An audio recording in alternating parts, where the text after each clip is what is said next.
Class physics chapter 2 एक बार फिर हाजिर हैं। इससे पहले हमने चैप्टर नंबर 1 की complete exercises with complete question, even छोटे छोटे टॉपिक्स भी उसमें हमने कवर कर लिए। तो अब हम चैप्टर 2 की तरफ चलते हैं। चैप्टर 2 का नाम है काइनेमैटिक्स।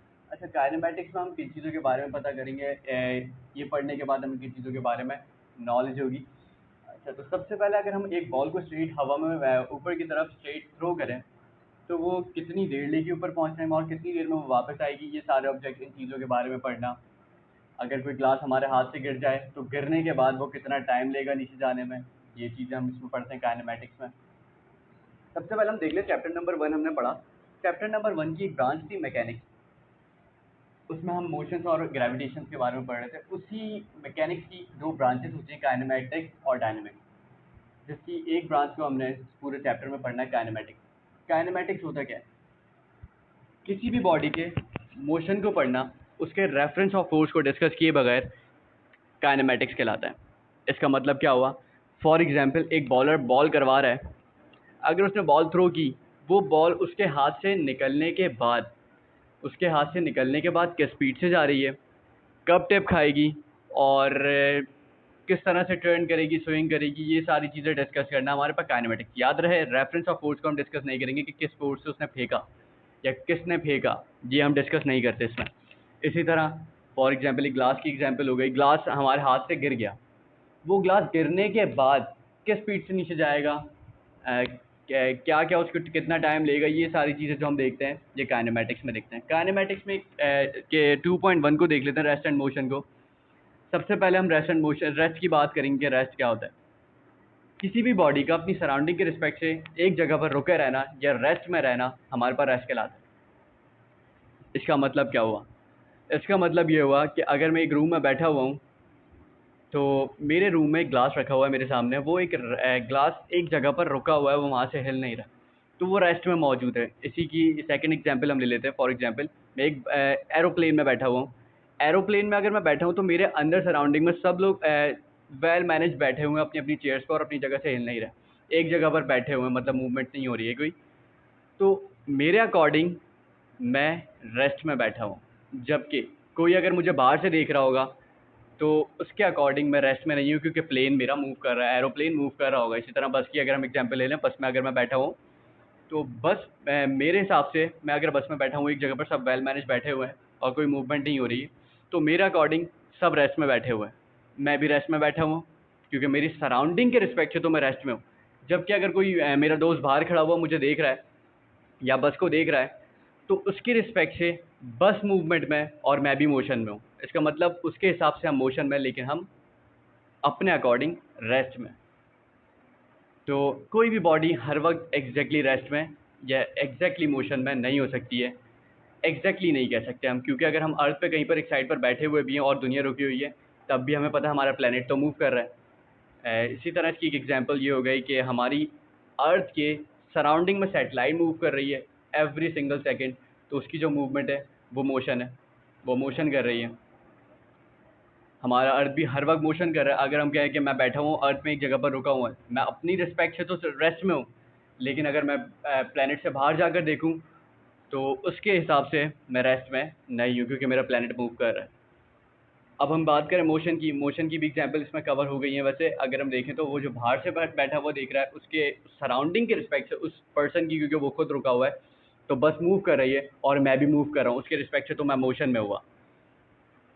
उसके बाद हम कुछ टाइप्स ऑफ मोशन को देख लेते हैं। टाइप्स ऑफ मोशन की अगर हम बात करें, कुछ टाइप्स ऑफ मोशन हमें गिवन है: ट्रांसलेटरी मोशन, रोटेटरी मोशन और वाइब्रेटरी मोशन। सबसे पहले ट्रांसलेटरी मोशन की बात करें। ट्रांसलेटरी मोशन की एक एग्जांपल हमें दी हुई है बुक में।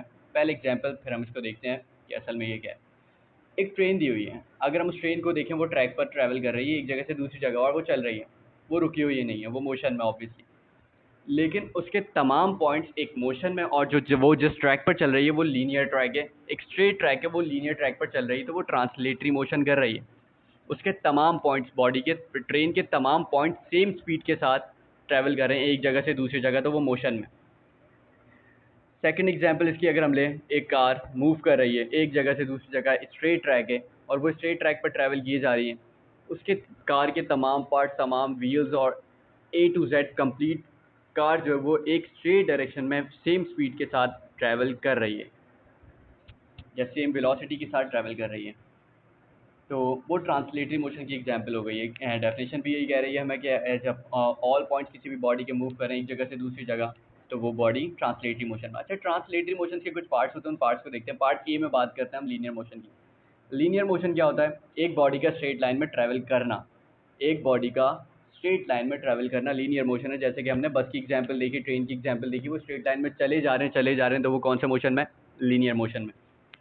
सर्कुलर मोशन, सर्कुलर मोशन क्या होता है? सर्कुलर मोशन की एक एग्जांपल पहले बुक वाली देखते हैं, उसके बाद हम अपनी एक एग्जांपल खुद लेंगे।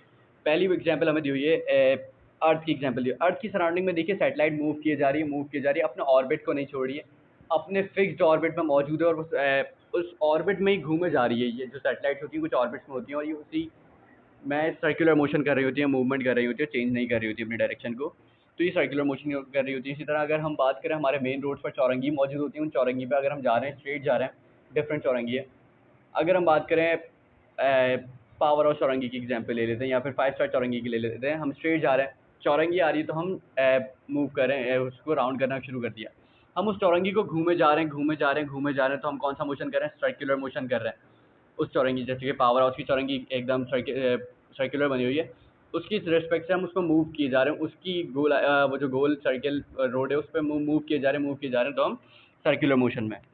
रैंडम मोशन की अगर हम बात करें, कभी अगर बैठे हो तो बैठकर ऑब्जर्व करना, एक जो मक्खी उड़ रही हो आसपास या कोई भी कीड़ा उड़ रहा हो, तो वो एक स्ट्रेट डायरेक्शन में भी नहीं जा रहा होगा, सर्कुलर मोशन भी नहीं कर रहा होगा, रैंडमली मोशन कर रहा होगा, कभी ऊपर कभी नीचे, कभी राइट कभी लेफ्ट, ऊपर नीचे राइट लेफ्ट, इसी तरह वो ट्रैवल करता हुआ जा रहा होगा एक जगह से। उसकी डायरेक्शन कोई स्पेसिफिक नहीं होगी, वो रैंडम मोशन कर रहा होगा। इसी तरह अगर हम बात करें कोई भी चीज़ में, या फिर कीड़ों की ले ली या फिर कोई परिंदे की ले लें, हम अगर देखेंगे तो कभी आसमान पे कोई पैरेट उड़ता हुआ देखें, उस पैरेट को अगर हम ऑब्जर्व करें, वो स्ट्रेट नहीं जा रहा होगा, उसमें कोई ना कोई डिफ्लेक्शन आ रही होगी, कभी राइट जा रहा होगा कभी टर्न, वो एयर रेजिस्टेंस की वजह से, लेकिन स्ट्रेट नहीं होगा, रैंडम मोशन ही होगा उसका भी, जिगजैग मोशन भी कह सकते हैं जिसको हम। उसके बाद अगर हम बात करें रोटेटरी मोशन, रोटेटरी मोशन क्या होता है? रोटेटरी मोशन हमारे पास क्या होता है? किसी भी बॉडी का अपने एक्सिस पर रहकर रोटेट करना। इसकी सबसे बेहतरीन एग्जांपल हमारे पास हमारे घर का होम फैन है।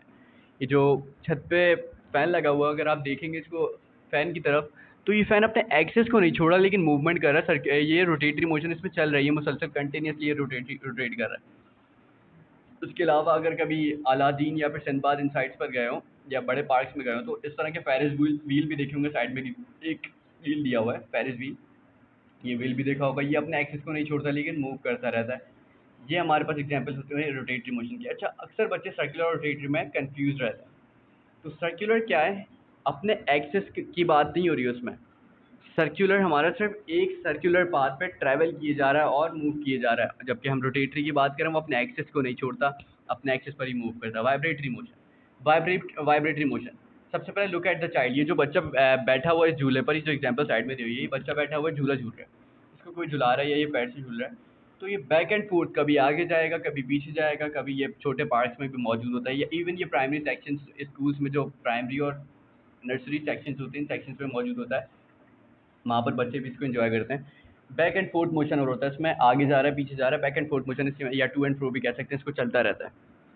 तो ये वाइब्रेटरी मोशन की सबसे बेहतरीन एग्जांपल है। इसके अलावा हमारे पास एक क्लॉक का पेंडुलम दिया हुआ है। क्लॉक पेंडुलम को देखें, अगर ये नीचे जो मूवमेंट कर रहा होता है, ये जो एक नीचे क्लॉक के नीचे एरो टाइप होता है, ये मूव कर रहा है, टर्न इधर उधर, और एक एंड में अपने पॉइंट पर आकर ही रुक जाएगा ये। उसके बाद हमें डिफरेंशिएट दिए हुए हैं ट्रांसलेटरी, रोटेटरी, वाइब्रेटरी मोशन के। ट्रांसलेटरी मोशन हमने पीछे देखा, एक स्ट्रेट लाइन में ट्रैवल कर रहा है। रोटेटरी अपने एक्सिस पर रहकर रोटेट कर रहा है, और वाइब्रेटरी बैक एंड फोर्थ आगे पीछे मोशन कर रहा है, मूवमेंट। अच्छा, ये ट्रांसलेटरी सेकंड डिफरेंशिएट देख लेते हैं। सेकंड डिफरेंशिएट हमें कह रहा है मूवमेंट हो रही है ऑब्जेक्ट की एक प्लेस से दूसरा ऑब्जेक्ट प्लेस पर, रोटेटरी में एक प्लेस से दूसरा प्लेस पर नहीं हो रही मूवमेंट, वाइब्रेटरी में भी सिर्फ अप एंड डाउन मूवमेंट हो रही है। ऑल पार्टिकल्स, ट्रांसलेटरी को देखें, ट्रांसलेटरी के तमाम पार्टिकल्स रिजिड बॉडी है, कोई भी अगर तो उसके तमाम पॉइंट्स एक साथ मूव करें एक जगह से दूसरी जगह। रोटेटरी में ऐसा नहीं हो रहा, फिक्स पॉइंट पर ही मूव कर रहा है ऑब्जेक्ट। हमारा जो वाइब्रेटरी में, वाइब्रेटरी हमारे पास ये रिपीट कर रहा है अपने मोशन को। अच्छा, मोशन को हमने काफ़ी बेहतर तरीके से जान लिया। अब हम कुछ इससे रिलेटेड टॉपिक्स को देखेंगे, distance and displacement. Distance and displacement का टॉपिक दिया हुआ साइड में, अगर आप देखेंगे तो साइड में एक पिक्चर बनी हुई है ये छोटी सी। फॉर एग्जांपल अगर हम इमेजिन कर लें कि हम पॉइंट ए पर खड़े हुए हैं, मैं एक कार में बैठा हुआ हूँ पॉइंट ए पर, मैंने ट्रैवल करना है बी तक, मेरे पास 3 रास्ते मौजूद हैं, एक 24 किलोमीटर का, 16 किलोमीटर का और 6 किलोमीटर का। ऑब्वियसली मैं सबसे शॉर्ट ट्रैक की तरफ जाऊंगा, लेकिन अगर मेरा 6 किलोमीटर वाला ब्लॉक होगा तो मैं दूसरे रास्ते की तरफ जाऊंगा, अदरवाइज मैं इसी ट्रैक पर ट्रैवल करूंगा। तो इसको कैसे एक्सप्लेन करेंगे, देखिए अगर मैं कोई बॉडी 24 किलोमीटर वाले ट्रैक पर ट्रैवल कर रही है, तो भी वो बॉडी किस में है, वो बॉडी हमारी डिस्टेंस ट्रैवल कर रही है। अगर कोई बॉडी 16 किलोमीटर वाले ट्रैक पर है तो वो बॉडी डिस्टेंस ट्रैवल करेगी, अगर 6 किलोमीटर वाले पे तो वो डिस्प्लेसमेंट ट्रैवल करेगी। कैसे, कोई भी बॉडी अगर स्ट्रेट डायरेक्शन में ट्रैवल करे तो वो डिस्प्लेसमेंट ट्रैवल करती है, और अगर कोई बॉडी डिफरेंट ट्रैक्स को चेंज करते हुए या टर्न लेते हुए बहुत अजीब से रोड्स पे, तो वो हमारे पास ये टर्निंग इफेक्ट्स भी आ रहे हैं उस रोड पे, तो वो हमारी वो हमारी बॉडी डिस्टेंस ट्रैवल कर रही है। एक बॉडी का स्ट्रेट डायरेक्शन में ट्रैवल करना क्या है, डिस्प्लेसमेंट, और रैंडमली या डिफरेंट ट्रैक्स को चेंज करते हुए ट्रैवल करना डिस्प्लेसमेंट, डिस्टेंस है।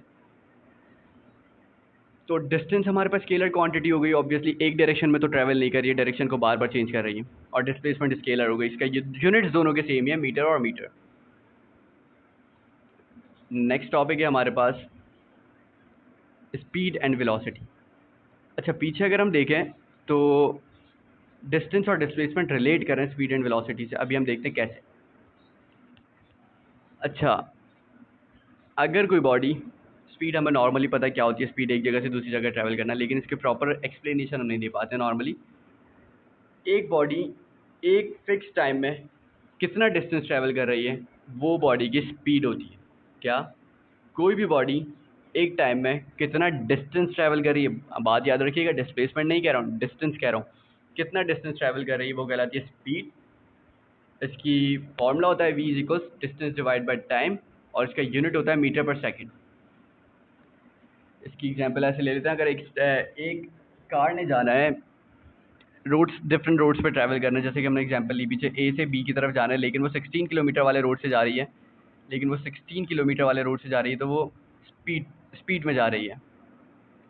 उसके अलावा अगर हम आगे आए, वेलोसिटी क्या होता है, यूनिफॉर्म स्पीड देख लें। अगर एक बॉडी इक्वल डिस्टेंस ट्रैवल कर रही है इक्वल इंटरवल ऑफ टाइम में, तो वो यूनिफॉर्म स्पीड में, मतलब इक्वल टाइम में और इक्वल डिस्टेंस में कोई बॉडी ट्रैवल कर रही है, इक्वल टाइम में और इक्वल डिस्टेंस ट्रैवल कर रही है, तो वो बॉडी यूनिफॉर्म स्पीड में। वेलोसिटी की बात करें, वेलोसिटी भी सेम है।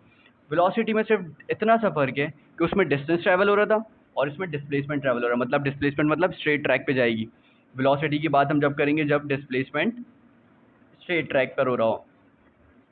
एक टाइम के रिस्पेक्ट से कोई बॉडी अपने डिस्प्लेसमेंट को चेंज कर रही है, तो वो बॉडी किसमें, वेलोसिटी में, एक जगह से दूसरी जगह जा रही है, स्ट्रेट ट्रैक पे जाए जा रही है, तो वो वेलोसिटी में। इसका फॉर्मूला हमारे पास होता है v equal change in displacement divide by time taken, कितना डिस्प्लेसमेंट हमने चेंज किया है, ए पॉइंट से बी पॉइंट को माइनस करके डिवाइड करवा देते हैं टी से। ये सिर्फ डिस्प्लेसमेंट की अगर हम बात करें तो ये डिस्प्लेसमेंट चेंज इन डिस्प्लेसमेंट कहाँ तक पहुँच गए, वो हमारा डिस्टेंस हो गया, और डिवाइड बाय टाइम कर देते हैं, ये सिंपली वेलोसिटी होती है। यूनिफॉर्म वेलोसिटी भी वही हो गई, एक इक्वल डिस्टेंस और इक्वल इंटरवल ऑफ टाइम में एक पर्टिकुलर डायरेक्शन की, क्योंकि डिस्प्लेसमेंट की बात हो गई, स्ट्रेट ट्रैक सिर्फ एक पर्टिकुलर डायरेक्शन होगी, डिफरेंट डायरेक्शंस नहीं होंगी, तो वो यूनिफॉर्म वेलोसिटी हो गई। एग्जाम्पल्स और एक्सरसाइजेस और रीजन क्वेश्चंस, ये सारे टॉपिक्स एमसीक्यूज वगैरह इसके लिए अलग से वीडियोस आएंगे इंशाल्लाह, जब तक हम इसको ही कंटिन्यू करते हैं। अभी फिलहाल तो एक्सेलरेशन की अगर हम बात करें, an object acceleration when it start changes when its velocity change. अच्छा, एक्सेलरेशन क्या होता है, एक्सेलरेशन होता है एक बॉडी एक्सेलरेट कब कर रही है। अगर हम नॉर्मली बाइक चला रहे होते हैं, हम कहते हैं एक्सेलरेट करो इसको, और एक्सेलरेटर दो, एक्सेलरेट करो, तो उसका मतलब क्या होता है, इसका, या कार चला रहा हूँ, उसका मतलब क्या होता है, उसका मतलब होता है एक बाइक की स्पीड को चेंज कर रहे हैं, या वेलोसिटी को हम उसकी चेंज कर रहे हैं। वेलोसिटी, नॉर्मली हम वेलोसिटी की बात करें तो उसकी वेलोसिटी को चेंज कर रहे हैं।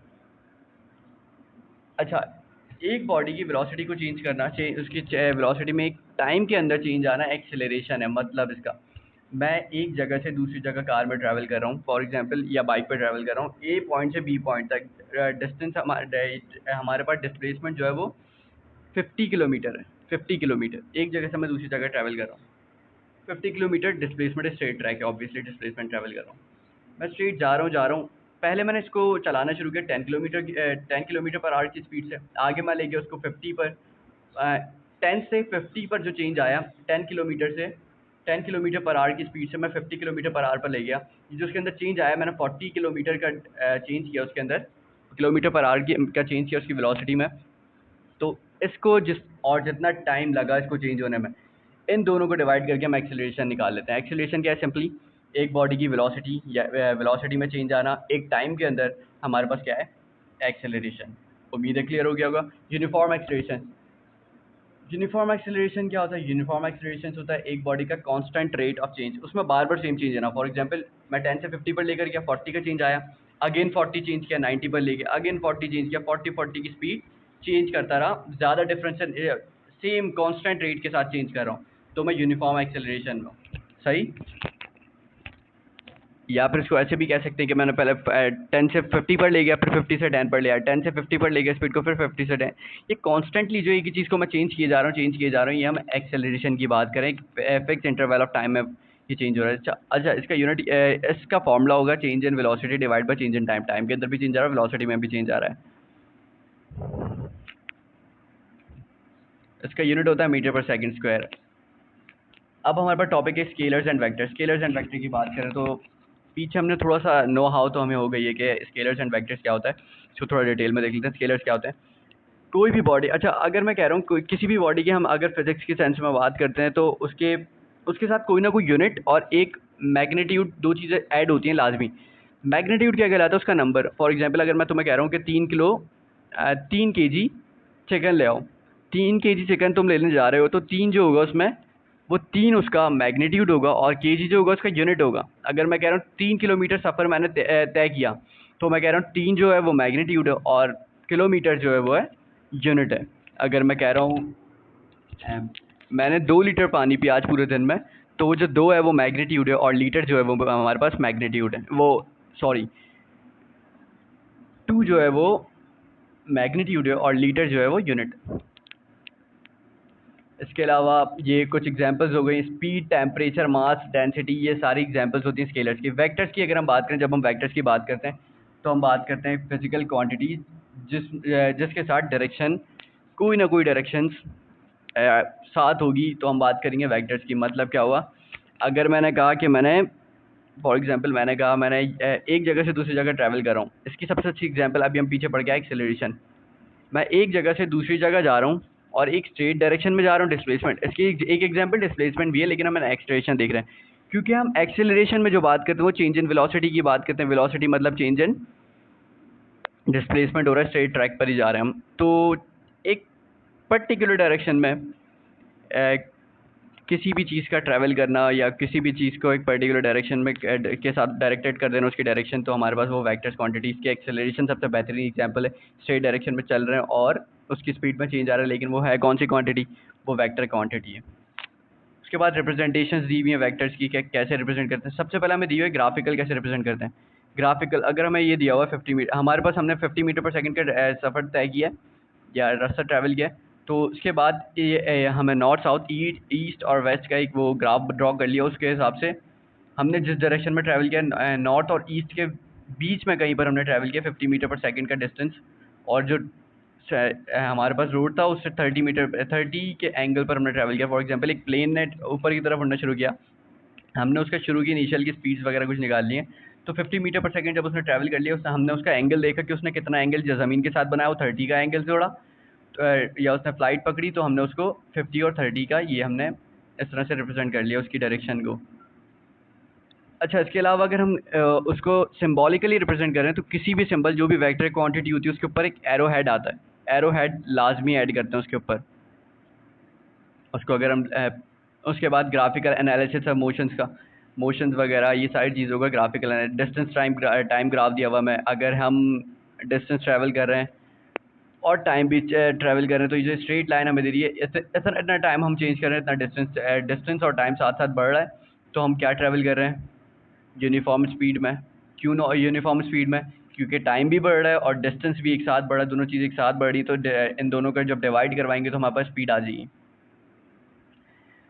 उसके बाद नॉन यूनिफॉर्म स्पीड। अच्छा, ये नॉन यूनिफॉर्म का सेकंड ग्राफ दिया हुआ है। नॉन यूनिफॉर्म स्पीड मतलब, अच्छा टाइम और स्पीड, टाइम कम हो रहा है, हमने स्पीड को बार बार एक्सेलरेट करवा रहे हैं, मतलब ना स्पीड बार बार चेंज कर रहे हैं, कभी ज़्यादा कर रहे हैं, कभी कम कर रहे हैं, कभी ज़्यादा कर रहे हैं, कभी कम कर रहे हैं, इसलिए इसका कर्व्ड ग्राफ बना है। कर्व ग्राफ बनने के पीछे रीज़न क्या है? क्योंकि टाइम हमारा उस तरह से चेंज नहीं हो रहा, जबकि डिस्टेंस, अगर हम देखें टाइम, हम स्लो हो गए, बीच में स्लो होते जा रहे हैं, स्लो होते जा रहे हैं, इससे क्या हो रहा है? हमारा टाइम कम हो रहा है और टाइम ज़्यादा हो रहा है और डिस्टेंस कम ट्रैवल हो रहा है, क्योंकि हमने स्पीड को स्लो कर दिया है काफ़ी।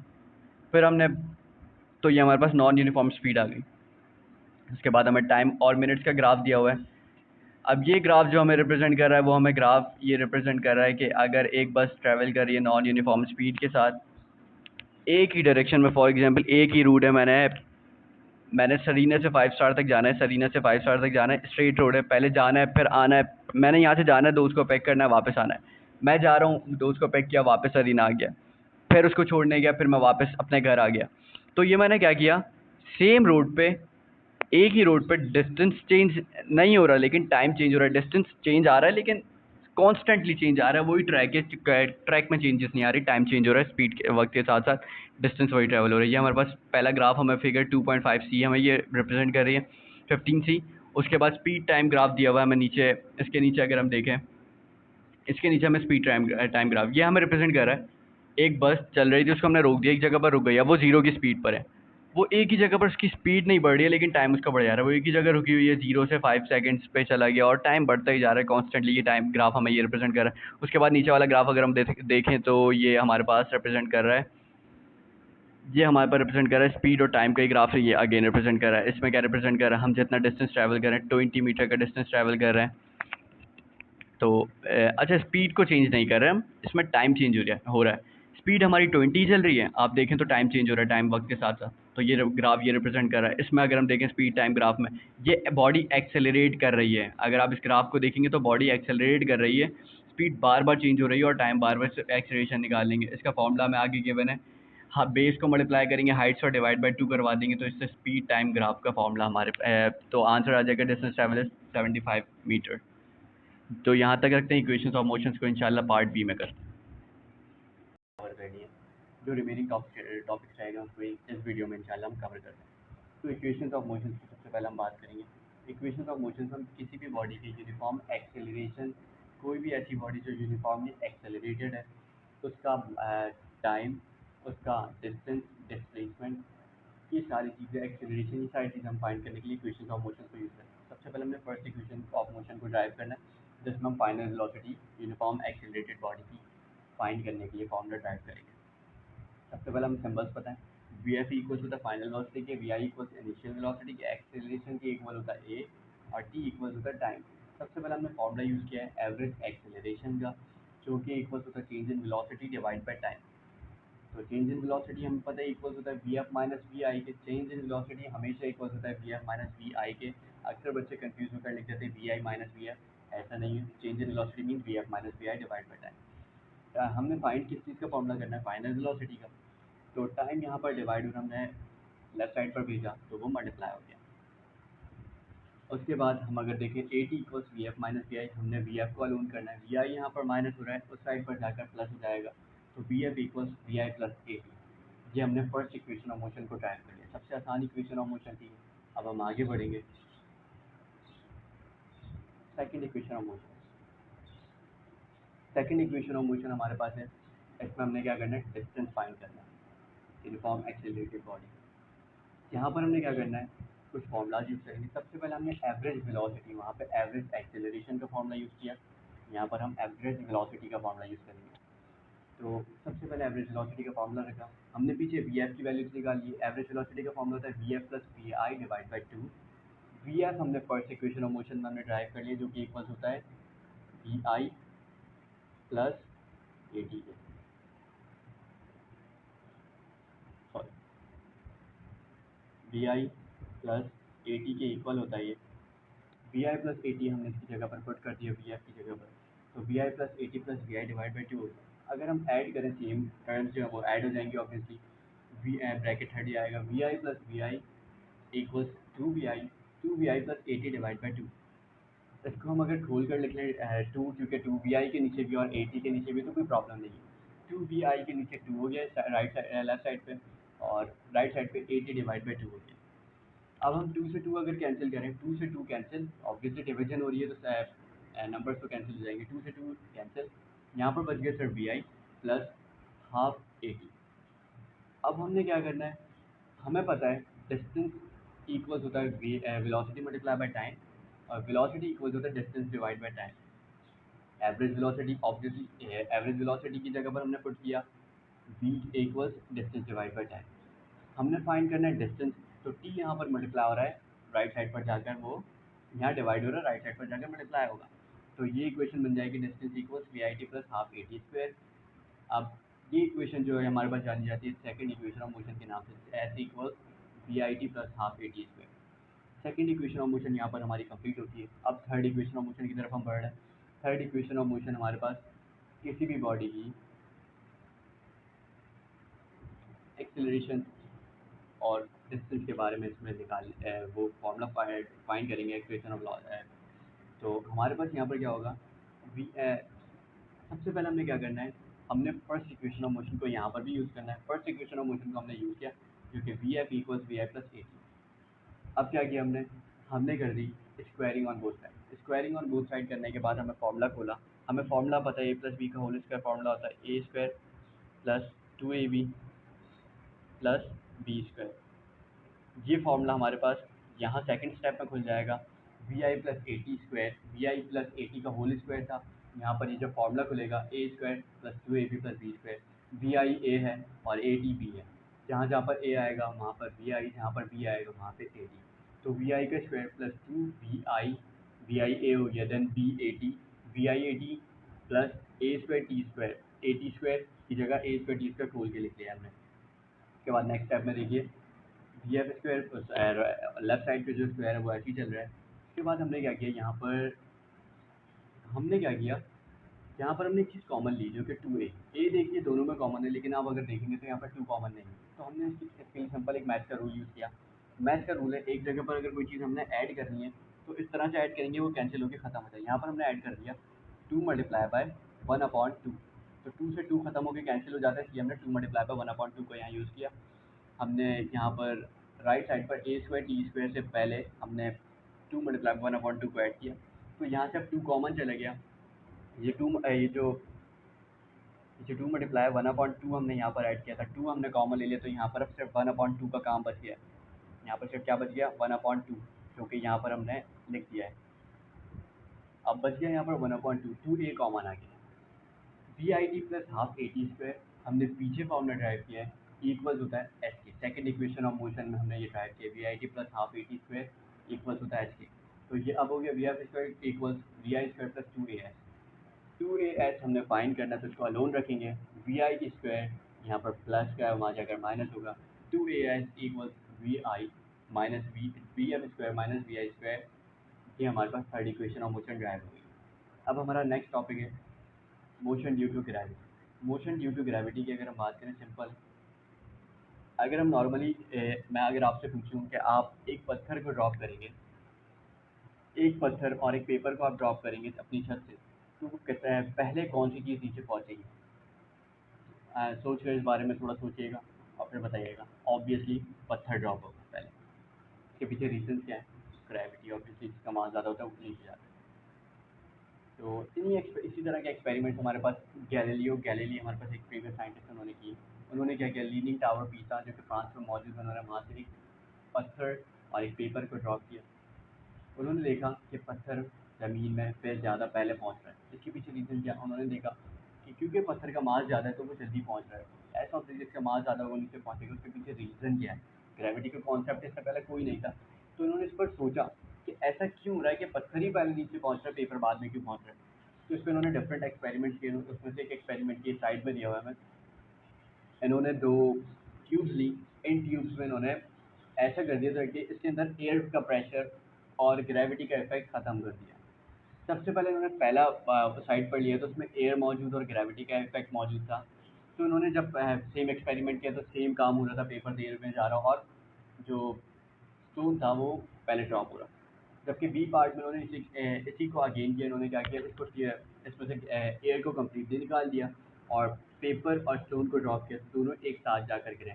तो वहाँ से ग्रेविटी का कॉन्सेप्ट आया, इन्होंने ग्रेविटी पर थोड़ा काम किया और बहुत सी चीज़ें ग्रेविटी पर आती गई। तो इसको कुछ भी नहीं हुआ।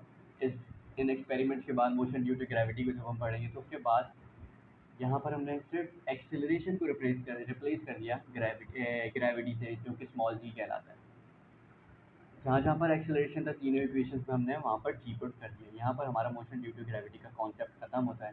इंशाल्लाह न्यू वीडियो के साथ